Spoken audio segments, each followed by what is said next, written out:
Bienvenidos a nuestro estudio semanal de la Palabra de Dios.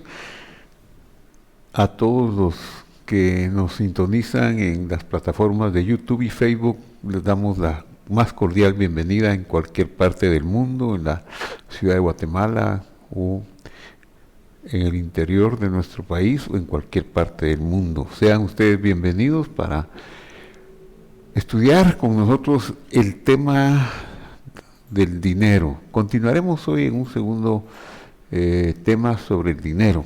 Ahora le hemos denominado el amor al dinero. Hemos dicho en el estudio anterior que el dinero es un flujo de bendición, algo que viene del cielo, producto de la bondad divina sobre nosotros. Es algo de Dios, es como una parte de la luz, del esplendor de la presencia de Dios que viene en forma de sustento porque nos ama. Esto es producto de su bondad. Así que hemos afirmado que el dinero es un shefa o shefa shel berajá, un fluido de bendición. Eso quiere decir, shefa shel berajá es un fluido continuo de bendición, producto del amor divino que viene del cielo para sustentarnos, y por lo tanto el dinero es algo espiritual. Cuando nosotros nos divorciamos de ese concepto de que es espiritual, es donde entramos en angustia, en carencia, en pobreza. Pero si nosotros lográramos captar que el dinero es ese fluido espiritual del sustento, como lo vimos en el estudio pasado, desglosando la palabra sustento, creo que podríamos descansar y el dinero no volvería a ser un problema para nosotros. Entonces, ¿cuál es el propósito? ¿Con qué propósito Dios nos manda ese fluido de su bendición hacia nosotros? Si el dinero es un flujo de bendición, tengo que entender por qué viene y cómo puedo recibirlo. Lo primero que tengo que comprender es la naturaleza de Dios. ¿Cuál es la verdadera naturaleza de Dios? Pues puedo decir muchas formas o muchas palabras puedo utilizar para describir su naturaleza, pero hay una que creo que lo refleja mejor. Una palabra refleja mejor su naturaleza. ¿Cuál es esta?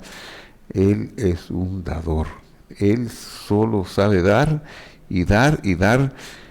Y nosotros básicamente somos receptores, porque Dios así nos creó para recibir. Esa fue la razón original de la creación que hizo Él de algo aparte de Él mismo, porque quería dar, quería compartir. Así que somos receptores. Básicamente somos receptores. Eso lo vemos en la revelación bíblica desde el principio, la historia tan hermosa del huerto del Edén. Apenas se relata en un capítulo ese huerto, ese paraíso que dice que vino del cielo, desde el oriente, dice Miquedem, desde el oriente, pero más bien quiere decir desde la eternidad. Y ahí puso al hombre en ese huerto que había traído de la eternidad.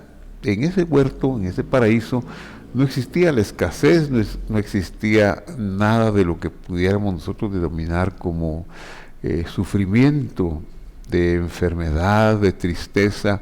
Al contrario, era la abundancia en todos los sentidos, en todos los aspectos. Y ahí hay una revelación del oro, de las piedras preciosas, una revelación del bedelio. Le dice Dios, al final de este río hay oro y hay bedelio. El bedelio es una planta para perfumes, o sea, Dios le da la revelación al hombre de un lugar excelente para vivir y disfrutarlo. Eso fue el plan original de Dios. Pero en el huerto del Edén hubo un accidente hubo un cortocircuito que se llama pecado. Nuestros padres puestos ahí, nosotros incluidos en ellos, también cometieron un pecado, se divorciaron de Dios, de su revelación, y entonces ocurrió un cambio de naturaleza. La Biblia le llama que fuimos destituidos de la gloria de Dios. Esto significa que nuestra naturaleza cambió y ya no vio las cosas igual. En lugar de seguir viendo el flujo de bendición, ahora empezamos a ver en nosotros mismos un deseo solo de recibir y de recibir para nosotros mismos. Cuando el plan original de Dios era que nosotros también pudiéramos compartir. Pero Dios no fue derrotado con ese accidente, sino que Él aprovechó que ahora estamos en un mundo donde había necesidad y escasez, y la solución para esa necesidad o escasez es recibir el flujo divino que Él continúa enviando, pero que nosotros aprendamos a compartirlo. Entonces nosotros tenemos que aprender a ser semejantes a Dios. Eso es el plan original. Pero veamos lo que dice esta escritura. ¿Cómo fuimos creados? Génesis 1:26 dice, entonces dijo Dios, hagamos al hombre a nuestra imagen y a nuestra semejanza. Aquí tenemos dos palabras muy interesantes. A nuestra imagen es Salmenu, imagen, y semejanza es Kilmutenu. La raíz de esta palabra imagen es Selem, y la raíz de la palabra Demut, de la otra palabra semejanza es Demut. Entonces, Selem era un pequeño reflejo de la luz infinita de Él. Conforme a nuestra imagen, Él puso una luz en nosotros, nos hizo seres de luz, claro, como criaturas, pues no podemos decir que podíamos contener toda la luz de Él, pero sí una luz buena, una luz hermosa. Y la siguiente palabra era semejanza, un apego a Él, quería que nos apegáramos a Él, eso fue desde el principio. Pero el pecado, como ya dije, en el Edén nos hizo perder la luz, y nunca alcanzamos la semejanza. Esto lo podemos ver en el versículo de Génesis 1:25, donde dice, y creó Dios al hombre a su imagen, Selem, y a imagen de Dios, lo repito la lectura, y creó Dios al hombre a su imagen. A imagen, repite la misma palabra, de Dios lo creó, varón y hembra los creó.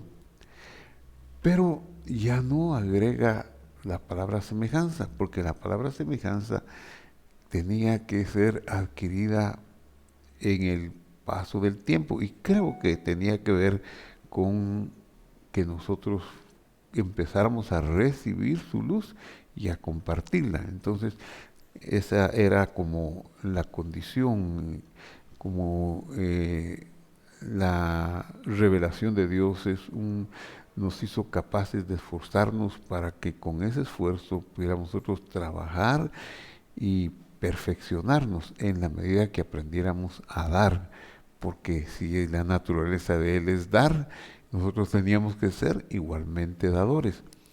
Así que cuando ahora somos beneficiados con el regalo, la gracia de creer en Él, después de esa destitución, nos toca esforzarnos por alcanzar su semejanza, el demut, y ese esfuerzo tiene que ver con la dádiva.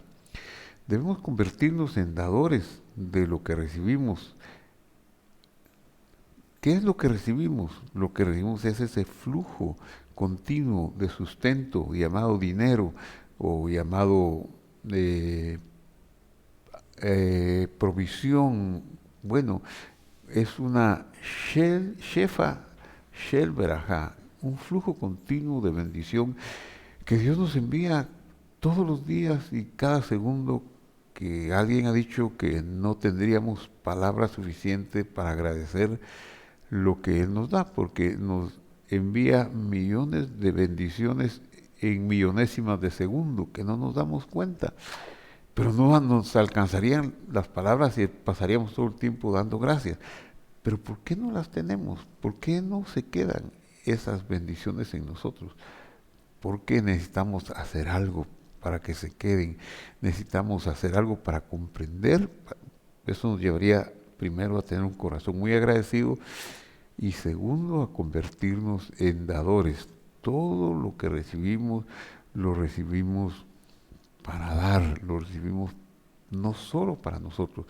Y diríamos casi un poquito extremitamente que nosotros cuando recibimos para nosotros y solo queremos recibir para nosotros, ese es el mal. Pero cuando nosotros recibimos de ese flujo que nos manda Dios y lo enviamos de vuelta al mundo, compartimos con otros, entonces estamos aprendiendo a pegarnos a Dios, a apegarnos a Él, a ser semejantes a Él. El flujo de bendición puede ser que venga en forma de dinero, de comida, de descanso, o sea, lo que venga de Dios que nos permita adquirir ese descanso, esa comida, no debe ser solo recibido por nosotros como un lago que no tenga salida, algo que acumulo y acumulo para mí mismo, sino que debo pensar en que eso que estoy recibiendo del dador, del más grande dador del universo, debe ir al mundo, debe beneficiar a otros también. Puedo recibir, por ejemplo, una cantidad de 100 en una moneda cualquiera, 100, póngale usted, si es pesos, si son soles, si son dólares, si son quetzales, en fin, la moneda que usted quiera. Recibo 100 y supongamos que aparto 10 para lo que son mis convicciones religiosas y espirituales y doy 10. Entonces tengo 90, dispongo de 90 para mí y puedo usarlos en vestido, descanso, en familia, etcétera, etcétera. Pero sería un error si yo considero que con solo haber apartado 10 ya cumplí con la misión. No, los 100 los debo dar al mundo para que siga viviendo ese flujo y que nunca se agote. Pero ¿cómo puede ser esto? Me voy a quedar sin nada. Es que ahí está el secreto de la abundancia y de la bendición. Porque, bueno, 10 no voy a disponer, pero de los otros 90 sí puedo disponer. ¿Y en qué lo voy a disponer? Pues puedo disponerlo en una forma de ahorro para dejarle, por ejemplo, herencia a mis nietos. Con eso no hago mal alguno, porque dice el justo dejará herederos a los hijos de sus hijos. Y eso me lleva a tener a mi familia como en cierta seguridad y a mostrarle mi amor y ver que pienso en ellos. Mis nietos ya están en una generación de por medio respecto a mí, pero el abuelo está pensando en ellos. O puedo vestir, pero vestir, ¿cómo puedo con mi ropa vestir mi vestimenta, hacerle bien al mundo? Pues tengo que cambiar mi posición, no visto para verme bien solamente, no visto para cubrirme del frío, sino que visto para estar contento conmigo mismo y poder, con esa alegría que tengo, con esa protección contra el frío, seguir siendo útil en el mundo, seguir cumpliendo un papel que cada uno de nosotros tenemos y que debemos averiguarlo, y yo tengo que averiguar el mío y con esa vestidura pues estar cumpliendo para darle al mundo, y igual con la comida. Y podríamos decir, aún una exposición en un museo, ¿en qué puede beneficiar al mundo? ¿Será egoísta que yo vaya a un museo? No es egoísta, porque puede ser que al ver una obra de arte una pintura, eso me tranquilice, me dé una paz interior que me va a capacitar para hacer mejor mi papel. O ir a un concierto de música y escuchar una música que sea agradable, eso también me va a hacer más sensible y capaz, etcétera, etcétera. Puedo también utilizar parte de ese fluido que Dios me ha dado para ver una película o para ver una serie y aprender en la serie algunas cosas sin necesidad de haber vivido, cosas de la historia. Hay tanta información sobre la historia, sobre lo que pasó en el último siglo, personas que hicieron cosas muy malas, personas que fueron muy altruistas. No tengo que vivir esas carencias, pero sí puedo aprender de la maldad para no hacerla y puedo aprender de la bondad de algunos para inspirarme en hacer algo bueno en mi tiempo. Así que esos 90 que me han quedado los estoy teniendo, pero estoy adquiriendo relaciones de familiaridad sanas, de amor. Estoy preparándome para ser más capaz de seguir irradiando esa luz del Creador al mundo. Entonces, así puedo continuar el flujo de bendición. Mi comida, mi distracción o cualquier otra satisfacción debo hacerla con el propósito de darlo lo mejor de mí a otros. Si no lo hacemos así, podríamos incurrir en graves errores, como veremos a continuación. En la Escritura hay un versículo impresionantemente revelador. Esto lo encontramos en Eclesiastés, el libro escrito y atribuido a Salomón, al rey Salomón.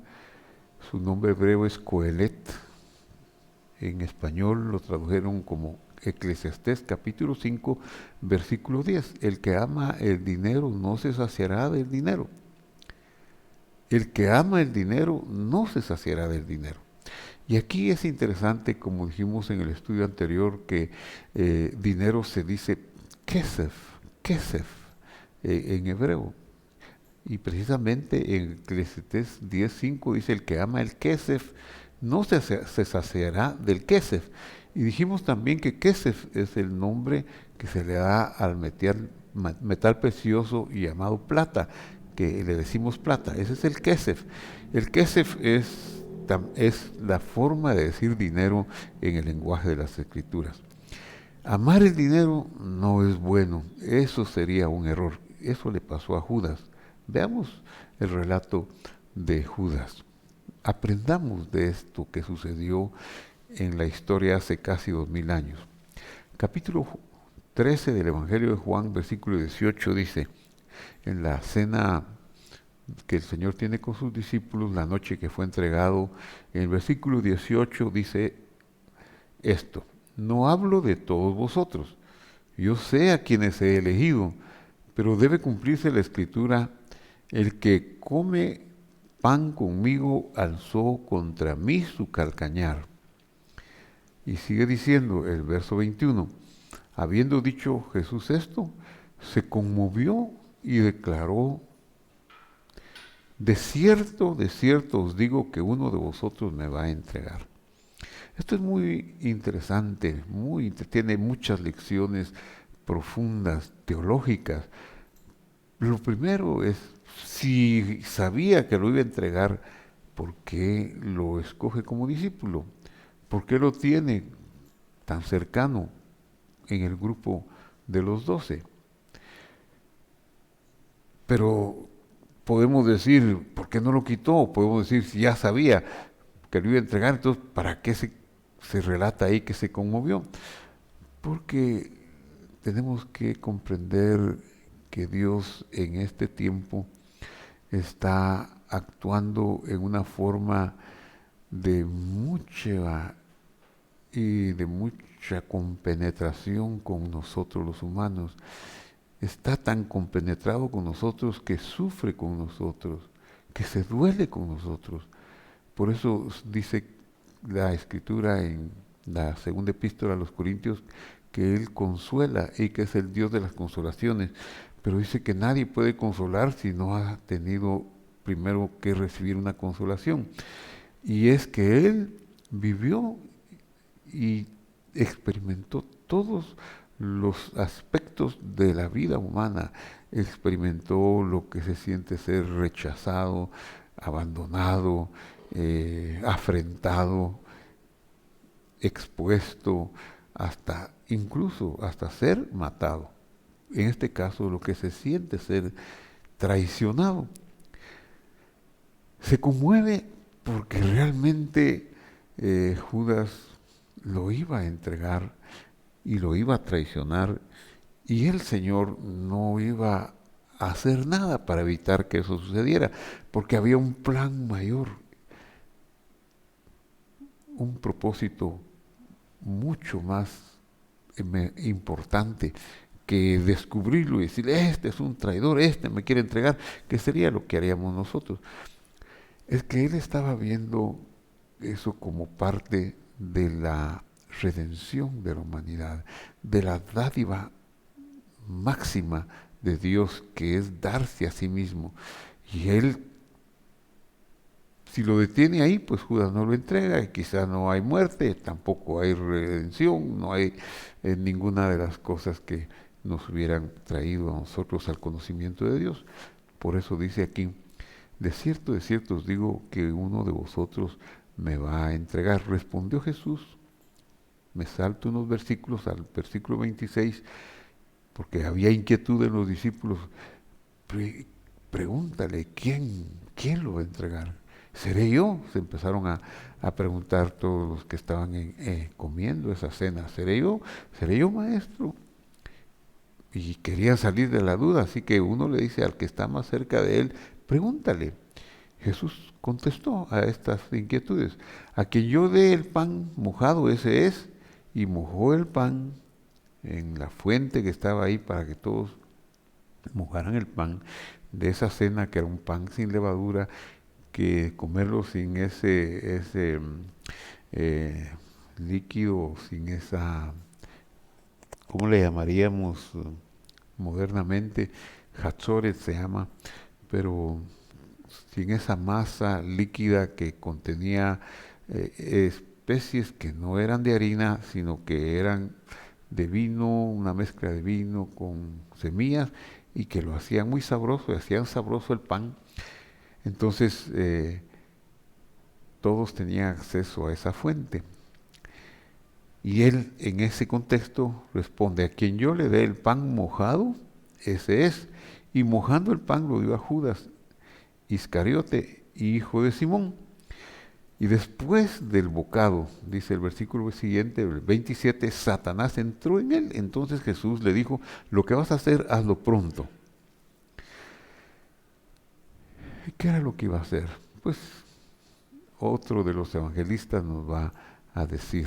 Veamos lo que dice Mateo en el capítulo 26, 14. Entonces uno de los 12, que se llamaba Judas Iscariote, fue, esto es después de que recibió ese pan, salió de la cena, no se quedó hasta el final de la cena, inmediatamente salió porque estaba en su corazón el amor al dinero. Eso es lo que estaba en él. El deseo de recibir dinero para sí mismo. No estaba pensando en ser un medio de este flujo de dinero que fuera un medio para apegarse a Dios. No, él está pensando, el dinero es dinero y lo tengo que conseguir a como dé lugar. Eclesiastés nos ha dicho, el que ama el dinero no se saciará del dinero. Y aquí él ama el dinero, era ladrón y siempre andaba viendo que la bolsa del ministerio del Señor Jesús no se agotara, porque él era ladrón, así lo dice claramente la Escritura. Entonces, dice Mateo, entonces uno de los 12, que se llamaba Judas Iscariote, fue a los principales sacerdotes y les dijo, ¿qué me queréis dar y yo os lo entregaré? ¿Qué me van a dar ustedes si yo lo entrego? Ellos asignaron 30 piezas de plata. Dinero, ¿qué es dinero? Te vamos a dar una buena cantidad. Y a Judas eso le pareció excelente, como para correr el riesgo de convertirse en el traidor. 30 piezas de plata. Ah, magnífico. Desde que pasó eso, desde que convino con ellos eso, buscaba la oportunidad para entregarlo, la cual se dio esta noche. Vamos a continuar leyendo en el Evangelio de Mateo 27:1. Cuando llegó la mañana, todos los principales sacerdotes y los ancianos del pueblo dispusieron contra Jesús un plan para entregarlo a muerte. Ya Judas había señalado quién era, fueron y lo tomaron y lo llevaron a la casa del sumo sacerdote, y Mateo está relatando lo que sucedió al día siguiente. Tenían un plan para llevarlo a la muerte. El versículo 2, lo llevaron atado y lo entregaron a Poncio Pilato, el gobernador. En ese tiempo Roma era la encargada de impartir la justicia.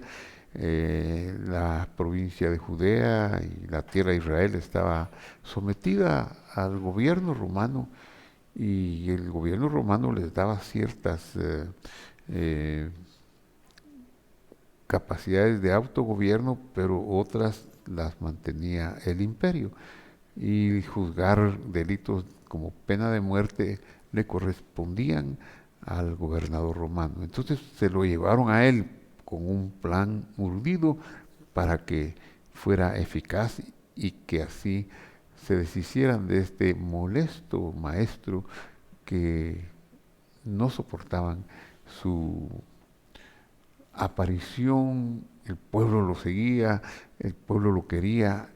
Unos días antes, cuando entra a la ciudad de Jerusalén, prácticamente lo declaran como Mesías, le dicen palabras que solo se pueden decir a Dios, o Shiana, por favor sálvanos, por favor sálvanos. En fin, estaban muy dispuestos a matarlo. Versículo 3. Aquí vemos que lo entregaron y que lo sentencian a muerte, ¿verdad? Entonces Judas, el que lo había entregado, viendo que era condenado, devolvió arrepentido las 30 piezas de kesef o de plata a los principales sacerdotes. Si el dinero nos sacia, bueno, ahora Judas tenía una gran cantidad, pero su corazón no estaba contento, no estaba tranquilo, porque él había tergiversado el uso del dinero algo como para tener felicidad, como para acumular. Pero si caemos en ese error, nunca vamos a quedar contentos. Si tenemos una casa, vamos a querer otra, y nada nos va a saciar. Podemos llegar hasta tener los bienes más grandes en el mundo y no vamos a quedar saciados de esa acumulación. Entonces, eso le pasó a Judas.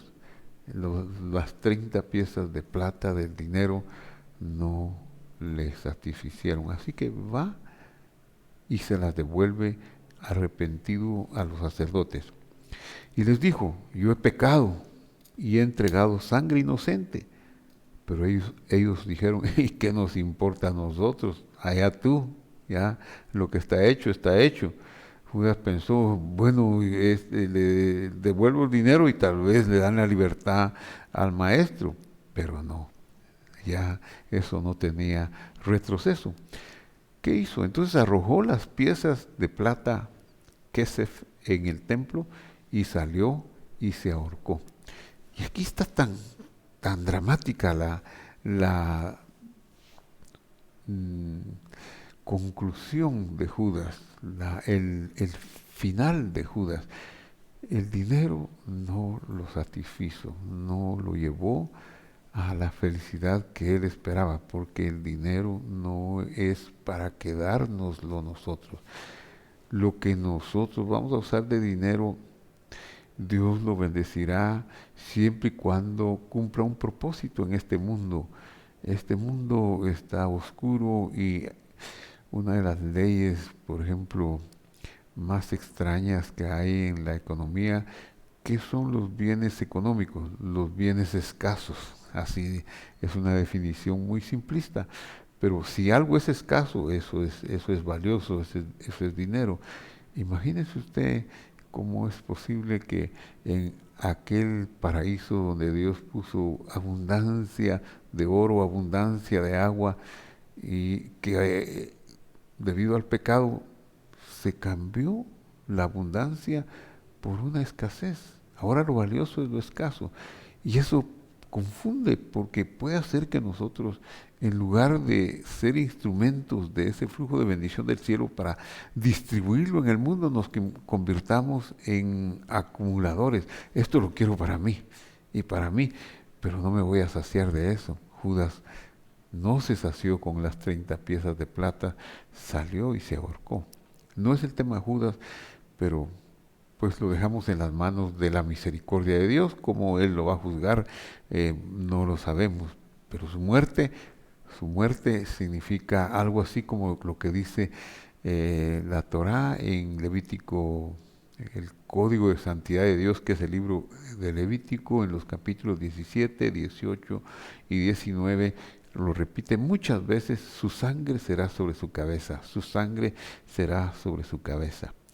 Dios es misericordioso y yo no puedo juzgar a Judas ni puedo juzgar a nadie.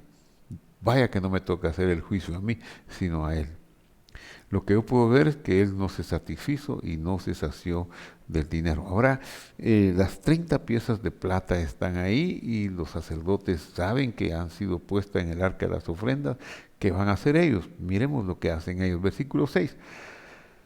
Los príncipes o los jefes o los más altos sacerdotes en la posición del sacerdocio, los más importantes, tomaron las 30 piezas, las piezas de kesef o dinero o plata, y dijeron: no está permitido echarlas en el tesoro de las ofrendas porque es precio de sangre. Pues sí, había sido para que le dieran muerte al Señor. Y después de consultar, compraron con ellas el campo del alfarero para sepultura de los extranjeros. Así que era una buena cantidad, porque para que alcanzaran para comprar un terreno, para construir un cementerio, pues ha de haber sido una buena cantidad. Y dice: por lo cual aquel campo se llama hasta el día de hoy campo de sangre. Versículo 9 del Mateo 27. Así se cumplió lo dicho por el profeta Zacarías cuando dijo: tomaron las 30 piezas de plata, kesef, a precio del apreciado, según el precio puesto por los hijos de Israel, y las dieron para el campo del alfarero como me ordenó el Señor. Lo que podemos ver es que este acto de el dinero estaba profetizado, lo había visto el profeta 400 años antes, más o menos, y había declarado en una forma muy interesante como que así se había puesto un precio a Dios. Qué poco precio le dieron al que era dueño del mundo, de los planetas. Como otro profeta Ageo dijo: mía es la plata, mío es el oro, dijo el Señor. Pero en nuestra ceguera, en nuestra codicia y amor por el dinero, podemos ser tan enceguecidos que vamos a vender a Dios por tan poco, ¿verdad? Por un acto egoísta que no nos va a satisfacer. Y aunque fueran millones, y aunque sea para comprar yates y aviones de nuestro uso personal, eso es tan poco comparado con el flujo de bendición que continuamente nos envía el Señor como Shefa, Shel Berajá, pero para que lo compartamos con el mundo, para que lo compartamos con los demás, no en forma de mendicidad, no en forma de moneditas aquí, moneditas allá, aunque eso pues es dable, y si no hay peligro en hacerlo, hay que dar las moneditas, pero más que todo es convertirse uno en que todo lo que recibo lo recibo, y si voy lo que invierte en mí, lo voy a invertir para ser un mejor ciudadano del mundo. Con mi cultura, con mi estudio, puedo estudiar las escrituras en los idiomas originales. Un querido hermano En una ocasión yo le comenté y le dije, mira, le dije, qué caro están los colegios. Yo me refería a los colegios de estudio de, de las secundaria en nuestro país. Sí me dijo, fíjate que está caro, es caro estudiar, me dijo, pero es más caro no estudiar. Y aprendí una gran lección, ¿verdad? Si nosotros estudiamos es caro. Si no estudiamos, pues nos quedamos en la ignorancia. Pero si usted quiere aprender, por ejemplo, si quiere aprender la Biblia, apréndala académicamente, no solo aprenda lo que dice que aparece por ahí que es bueno. A lo mejor es mejor que usted lo compruebe estudiando las lenguas originales, quizá eso le dará una visión mejor para ser un intermediario entre el flujo de Dios hacia el mundo. Ah, las universidades son caras, las universidades en línea igualmente son caras, pero ¿para qué es el dinero? Sino para prepararnos y ser mejor instrumentos y no como Judas que no disfrutó su dinero con el cual él valoró a Dios, se convirtió en el campo, en un alfarero, en un campo, en un cementerio, en un alfarero. Por eso es que la Escritura nos dice un principio extraordinario. La raíz de todos los males es el amor del dinero. Veamos dónde está esto. Lo encontramos en 1 Timoteo capítulo 6, versículo 6. Leamos con atención. Dice ahí Pablo, el autor de esta epístola, a su discípulo e hijo espiritual Timoteo, le dice le dice lo siguiente, pero gran ganancia es la piedad, acompañada con contentamiento. Yo no puedo tener piedad si no tengo contentamiento. Diríamos, no puedo tener piedad si tengo frío, no tengo ropa con que cubrirme. La piedad es esa capacidad de ser temeroso de Dios, amante de su creación y del prójimo. Gran ganancia es, pero tiene que acompañarse de que no esté pasando hambre, que no esté en escasez, que no esté enfermo. Por eso dice acompañada con contentamiento. Y debemos aprender que nada hemos traído a este mundo y sin duda nada podremos sacar. Tal vez eso nos cuesta verlo. Vivimos 70 años y a veces Dios nos da permiso para vivir más de 70 años. Cada quien tiene un llamado diferente, pero no vivimos mucho más. No podemos hacernos ilusiones de que los 90 años, los 100 años o los 120 años pudieran ser eh, obligatorios o hacer lo imposible por vivir. Hemos conocido personas que han vivido un montón de tiempo, hemos conocido personas millonarias, jefes de Estado que con todo el poder que han tenido no han logrado extender su vida más allá de los 74 años, de los 80 años. Ya la edad a esos, o las fuerzas en esas edades, 80, 90 años, vuelven al ser humano poco fructífero, a menos que Dios tenga un propósito para él o para ella. Cada uno tiene un llamamiento diferente. Pero deberíamos aprender que el tiempo de nuestra vida no es eterno, no es mucho más, pongámosle pues 100 años, para no asustar a algunos. Nada hemos traído a este mundo y sin duda nada hemos de sacar. Deberíamos de pensar en eso. ¿De qué serviría a los 80 años estar afanado y estar aturdido por estar acumulando una gran cantidad de dinero? Si vamos a morir, ¿de qué nos sirve tener dinero? Lo vamos a dejar y si no lo saben gastar y si lo gastan otros que que no tengan nuestra misma visión, es mejor que enseñemos a los que vienen detrás de nosotros el principio del recibir el flujo de bendición para compartir y para tener, como dice el apóstol Pablo, contentamiento.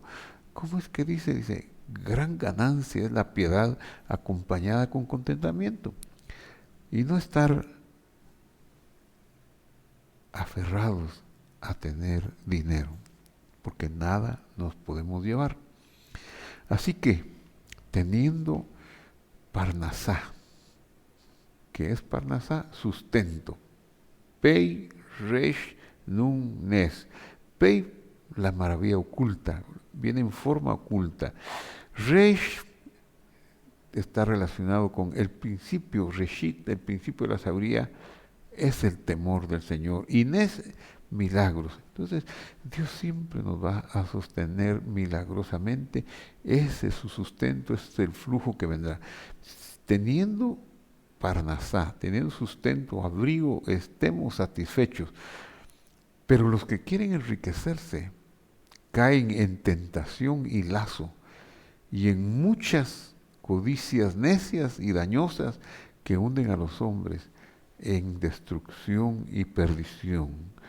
Y con el perdón de nuestro afamado Judas y de nuestro comentado Judas, ahí él nos puede ser el mejor ejemplo. Amante del dinero, robaba de la bolsa que le había sido encomendada, procuraba que no se hicieran gastos de la bolsa, y cuando algo no iba a parar a la bolsa, criticaba y decía, ¿por qué se está usando mal aunque se estuviera usando bien? Él siempre criticaba, pero al final, su final fue un hombre, no llegó a los 80, a los 90, ha de haber muerto antes de los 40 años, seguramente. Y es lo que dice este versículo. Los que quieren enriquecerse caen en tentación y lazo y en muchas codicias necias y dañosas que hunden a los hombres en la destrucción y en la perdición. Porque la raíz de todos los males es el amor al dinero, el cual codiciando algunos se extraviaron de la fe y fueron atormentados por muchos dolores. No es necesario enfatizar que el dinero no es malo, es espiritual, viene del cielo. Que el dinero no es solo la moneda, no es solo la plata, el kesef. El dinero es la luz de Dios, porque vimos en el estudio pasado que es tan espiritual que con dinero se logran expiaciones de nuestros pecados, como lo relata la Biblia en Éxodo 30. Entonces, ¿qué es lo malo? ¿O cuál es la raíz de todo lo malo? Es el amor al dinero, es recibir para mí mismo, recibir para mí y no compartir, y no ser yo un instrumento de luz al mundo. ¿Cómo? Para edificar a otros. Me he visto para cumplir mi propósito en el mundo. Viajo, voy a una exposición, miro una serie, en televisión, un juego, etcétera. Todo se puede vivir con contentamiento y con piedad. Muchos se extraviaron del camino de la fidelidad a Dios y fueron atormentados con muchos dolores.